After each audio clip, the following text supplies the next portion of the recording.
ये कहानी है मुंबई के दहिसर की, जहां मैरी और उसका पति स्टीवन एक विशाल बंगले में रहते हैं।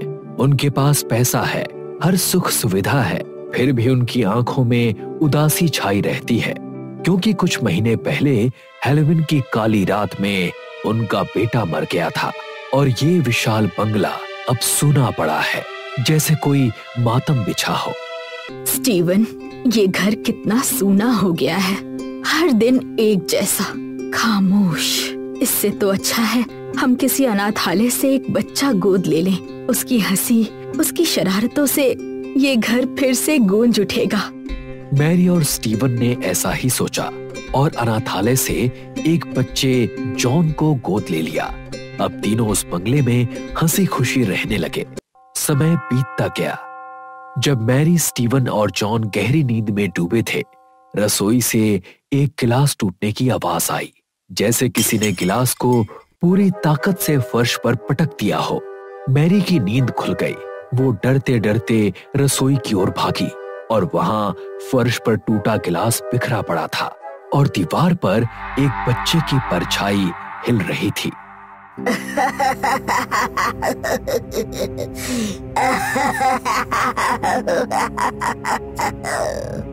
ये देखकर मैरी का खून जम गया। वो दहशत में घर की ओर भागी और वहां टीवी अपने आप चालू था।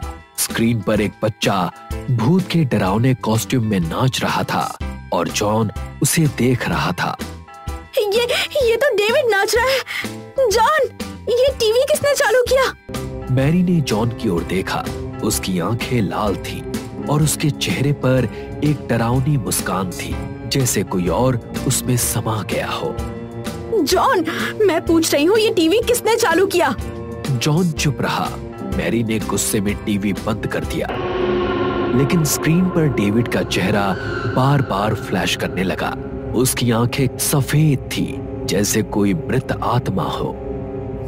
जॉन, ये डेविड का वीडियो तुझे कहाँ से मिला? गुस्से में मैरी ने जॉन को एक थप्पड़ जड़ दिया। बता, डेविड का वीडियो कहाँ से मिला तुझे? जैसे ही मैरी ने जॉन को थप्पड़ मारा, जॉन ने अपना सिर उठाया। उसकी आंखें काली, जैसे कोई शैतानी आत्मा उसमें समा गई हो।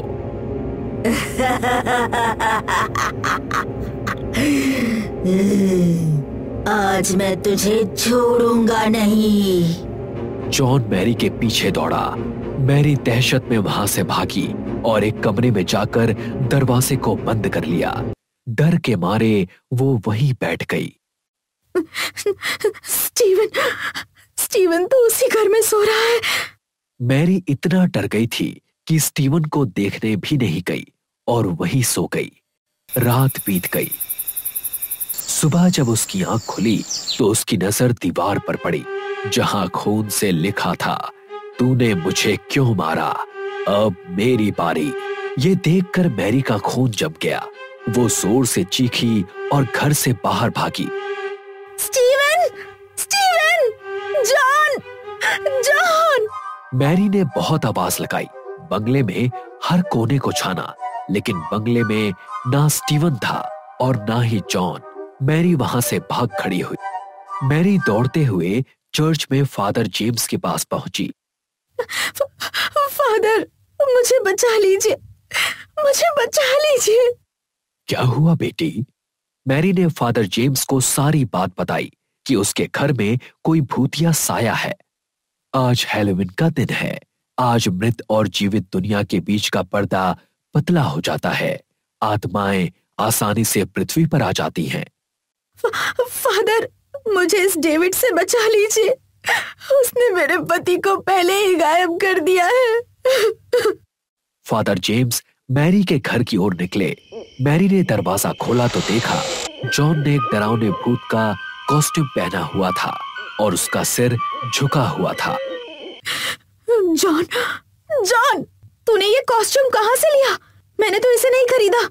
जॉन ने मैरी की ओर देखा और एक भयानक मुस्कान के साथ हंसने लगा। मैरी ने कॉस्ट्यूम को गौर से देखा। ये तो डेविड का कॉस्ट्यूम है। पिछले हैलोवीन पर उसने यही पहना था। बता, तुझे ये कहाँ से मिला?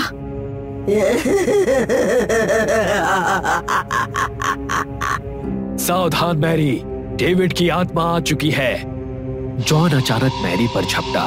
तभी फादर जेम्स ने जॉन पर पवित्र जल छिड़क दिया। जॉन वहीं गिर गया और बेहोश हो गया। ये आत्मा क्रोधित है, हमें यीशु मसीह की शक्ति से इसे भगाना होगा।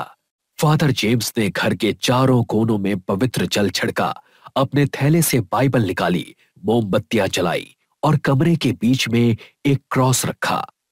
यीशु मसीह के नाम पर मैं तुम्हें आदेश देता हूं, अपना मकसद बताओ, यहां क्यों आए हो? अचानक कमरे में ठंडी हवा चलने लगी, मोमबत्तियां बुझ गई। जॉन खड़ा हो गया, आंखें काली और मुस्कान भयानक। मेरे मम्मी पापा ने मुझे मारा, अब उनकी बारी है।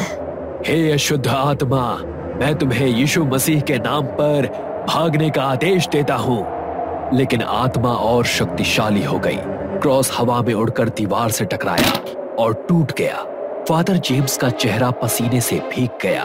वो मैरी पर चिल्लाया, बताओ मैरी, तुम लोगों ने क्या पाप किया है? हाँ, मैंने पाप किया। हमने ही अपने बेटे को मारा था। वो हैलोवीन की रात थी। मेरा बेटा डेविड भूत का डरावना कॉस्ट्यूम पहनकर अपने दोस्तों के साथ गांव में ट्रिक और ट्रीटिंग के लिए निकला था। पापा, आप मेरे लिए मेरी फेवरेट कैंडी लाए? हाँ बेटा, ये लो, ये खास तुम्हारे लिए है डेविड। डेविड ने खुशी खुशी कैंडी खाई, लेकिन कुछ ही मिनटों में वो दर्द से चीखने लगा। कैंडी में साइनाइड था। स्टीवन का मकसद था डेविड के नाम पर बीमा की रकम हथियाना। मैरी पूरी कहानी बता रही थी। तभी जॉन की आत्मा ने फादर जेम्स पर हमला कर दिया और वो बेहोश होकर गिर पड़ा। ये देखकर मैरी पूरी तरह डर गई और चर्च की ओर भागी। लेकिन चर्च पहुंचते ही उसे एक और झटका लगा। फादर जेम्स वहां पहले से मौजूद थे। आप यहाँ भी?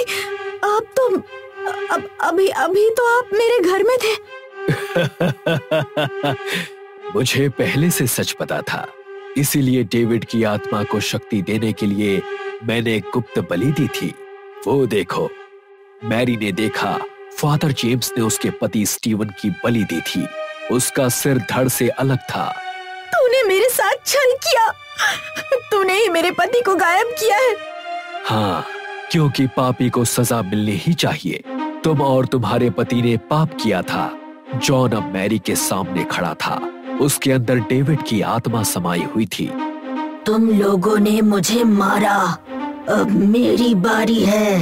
अचानक मैरी के शरीर में तेज दर्द हुआ। उसकी उंगलियां काली पड़ने लगी, जैसे साइनाइड का जहर फिर से काम कर रहा हो। कोई बचाओ मुझे, बचाओ! मैरी वहीं गिर पड़ी। जॉन के शरीर से डेविड की आत्मा गायब हो गई। मेरी मम्मी को क्या हुआ? अंकल, डॉक्टर के पास ले चलो। जेम्स और जॉन मैरी को अस्पताल लेकर गए। डॉक्टर ने जांच की और मृत्यु का कारण साइनाइड जहर निकला। हैलोवीन की रात थी। गांव के सारे बच्चे ट्रिक और ट्रीटिंग के लिए निकले। सावधान, कैंडी मत खाना।